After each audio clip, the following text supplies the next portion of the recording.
瓦努阿圖比港澳還要民主，我相信那裏的人民活得比港澳幸福，我也想去住了。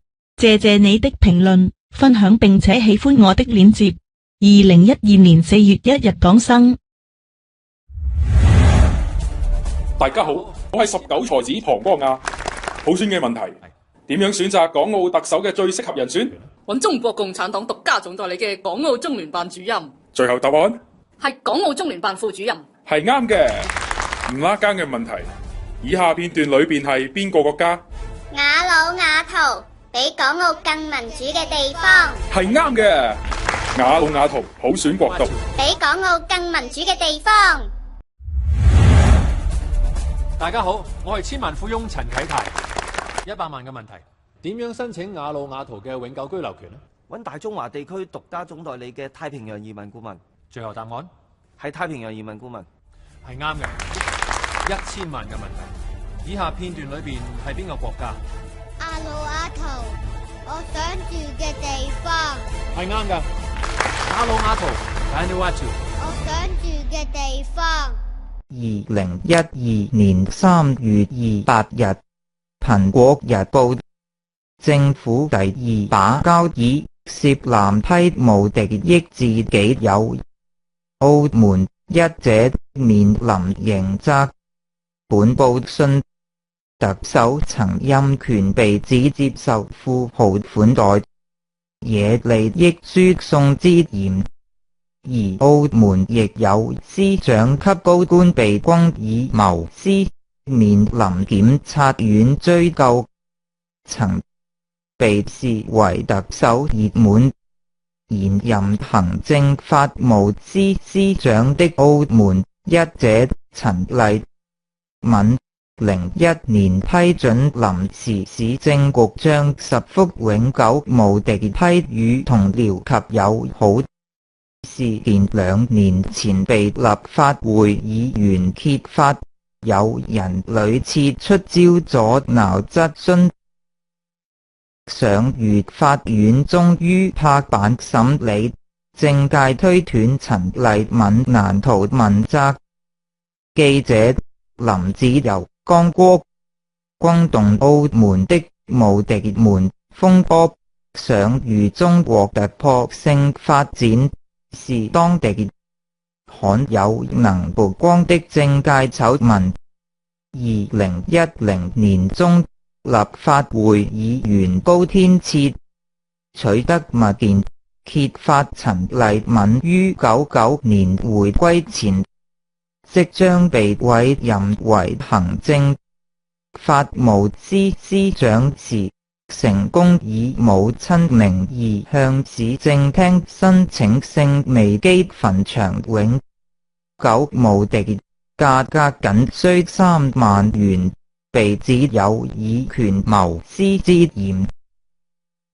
聖薇基墳場建於1854年，安葬該處者非富則貴，但自70年代起，市政廳已幾乎停批永久無敵。他說，物件顯示陳麗敏97年試過申購無敵被拒，但到99年升官在望，市政廳即以鑑於政治勢態為由批准申請。喺澳門行政法務司司長地位僅次特首，亦由佢監督市政廳，申請獲批有無特別優待呢？物件顯示，陳於回歸後再次涉干涉永久無敵批核。01年，再有10幅聖薇基墳場永久無敵批俾陳司長自己人，包括佢辦公室顧問、前同事及朋友等。佢係前臨時市政局監督，事件絕對係瓜田李下，曾斷言批核過程合法。前年8月，高在當地葡文報章爆出事件，被指名益自己人的，曾涉連番出招阻撓調查。他先向司警報案指民政總署有文件外泄，暗示公開文件的高涉案。及後他又以行政法務司司長及特區政府名義發表聲明，斷言10幅無敵批核過程合法。據澳門廉政公署去年發表調查報告顯示，10幅無敵批核有度身訂造之嫌，監督實體未能確保嚴格遵守合法性原則，甚至質疑批核有利益輸送抵受指示才作批准。矛頭直指陳麗敏，但因前臨時局已解散，法律追訴期亦已過，難以追究涉案人士。怎料特首崔世安竟把案件委派予直接與案件有關的陳進行調查，讓他自己搞翻掂。同時由建制派操控的立法會又否決議員提出聽證動議，而陳則又聲稱程序合法，失憶兼改口稱對無敵批核不知情。事件引起澳門市民議論不絕，加上民主派議員緊咬不放，檢察院中再想如破例處理，將案件交予中級法院排期審訊，更勒令前身為臨時局的民政總署就事件答辯。高天賜對檢察院介入感到鼓舞，若最終法庭裁定無敵批核違法，檢察院就有權追究陳麗敏當年以司長身份發出聲明，辯稱批務程序合法嘅舉動涉嫌違反刑法典347條濫用職權罪，成為繼歐文龍案後第二個被審訊嘅特區司長。就算唔告佢，特首亦應該體現高官問責制，將佢殺換。特稿。現年58歲的陳麗敏，74年加入澳葡政府，回歸前官至經濟司司長，但政壇對其工作效率評價一般。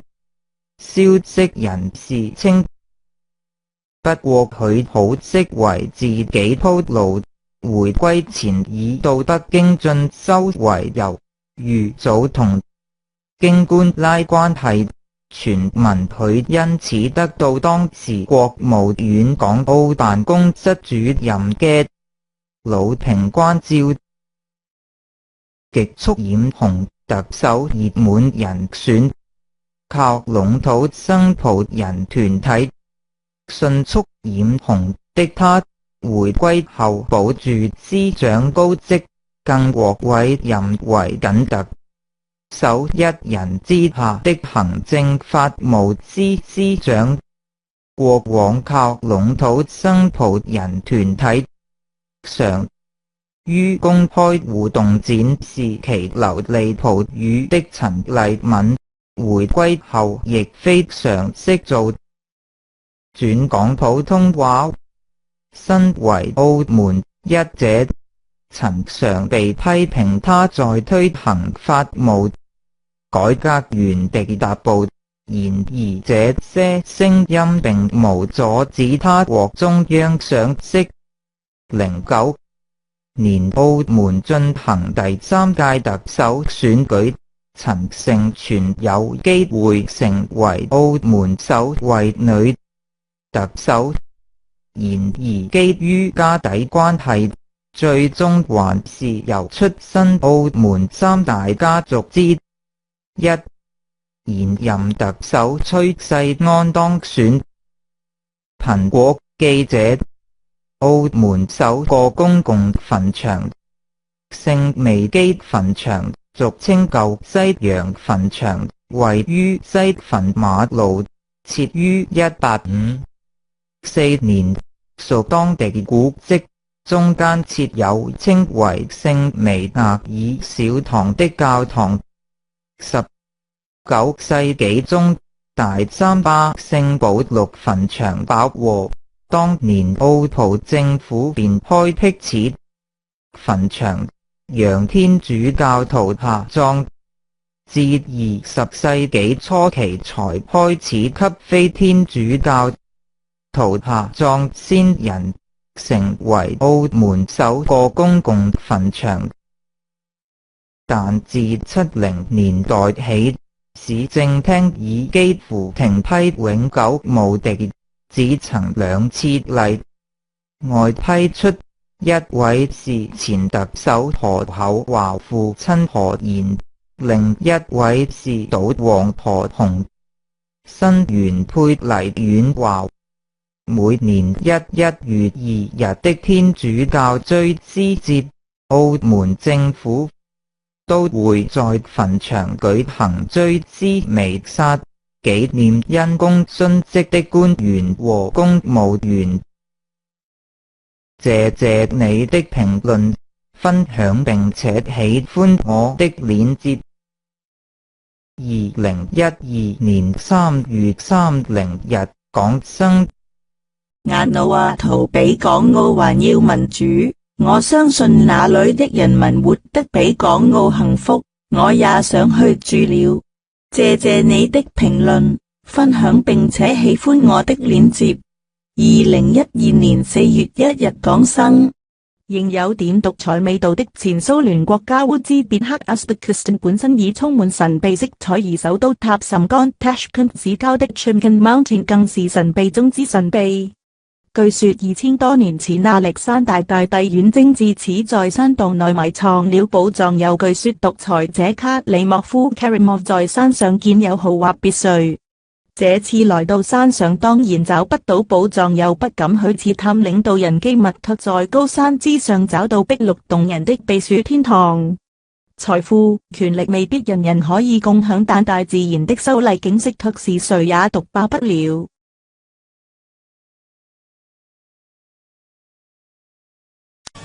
紅線休再睡，且一線後聲，珍惜那從前姓名。當日男兒大志，一心作精兵，有何患敵也會得勝。多少風雨路上，一起也焉能並肩。往昔裏情願意，不應強自化冰。靠努力信心，創出了未來，不需顧忌心中那創傷，你仍是當天的你。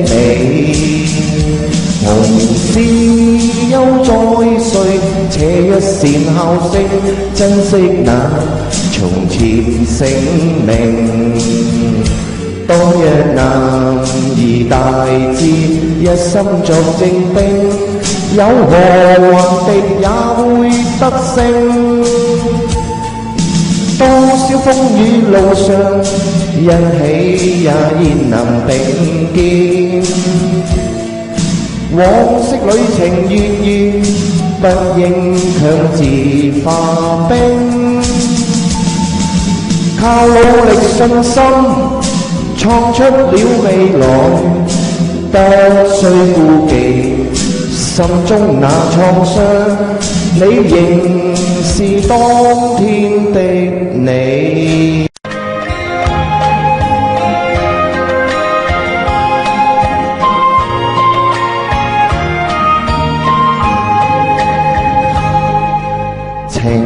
人別去後人消瘦，相思別離惹人愁。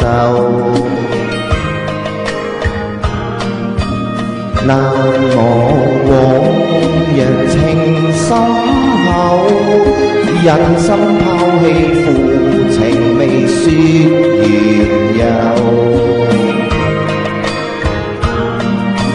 相思孽債情難受，恨他負恩負義同心實守。照是夜念暗裏流，只憑蒼天許我成佳偶。難忘情深厚，心枯透，因乜解救書信都未曾有。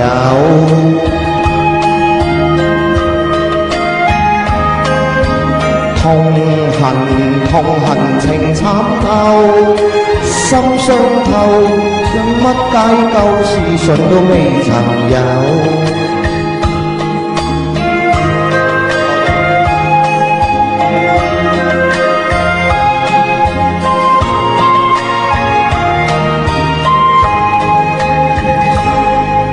情人別去後人消瘦，相思別離惹人愁。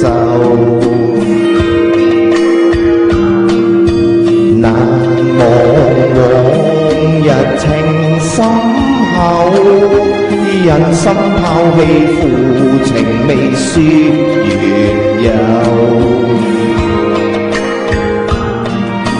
相思孽債情難受，恨他負恩負義同心實守。照是夜念暗裏流，只憑蒼天許我成佳偶。難忘情深厚，心枯透，因乜解救書信都未曾有。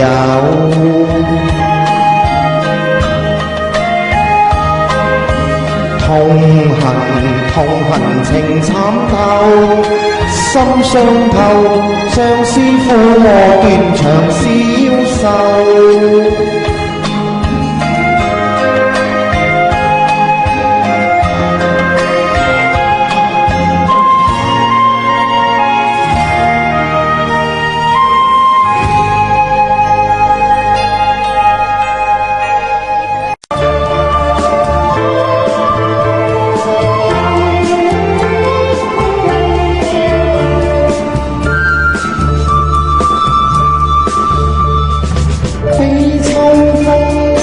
歲春夢，更深境聽夜半鐘，故鄉夢裏知匆匆，冷雨口窗透簾籠，衾寒夕影動，欲盡水鄉已無從，秋愁百般重，夜半秋心恨重重。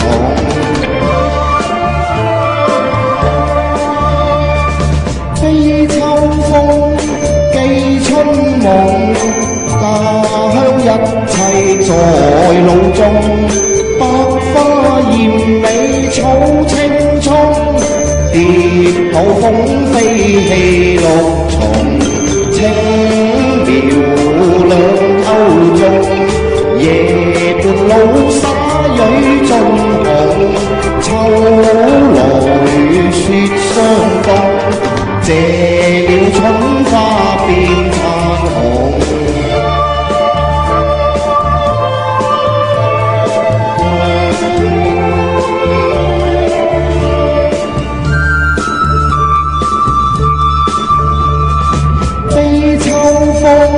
協春夢，負金嘴色淚湧。那刻夢覺一朝空，更怕滄桑變殘紅。心情已冰凍，自顧此生願命窮，飄萍眼中落託他鄉，此鄉草。1000萬嘅問題，以下片段裏邊係邊個國家？阿魯阿圖，我想住嘅地方。阿魯阿圖，我想住嘅地方。阿魯阿圖，我想住嘅地方。阿魯阿圖，我想住嘅地方。阿魯阿圖，我想住嘅地方。阿魯阿圖，我想住嘅地方。阿魯阿圖，我想住嘅地方。阿魯阿圖，我想住嘅地方。阿魯阿圖，我想住嘅地方。阿魯阿圖，我想住嘅地方。阿魯阿圖，我想住嘅地方。阿魯阿圖，我想住嘅地方。阿魯阿圖，我想住嘅地方。阿魯阿圖，我想住嘅地方。阿魯阿圖，我想住嘅地方。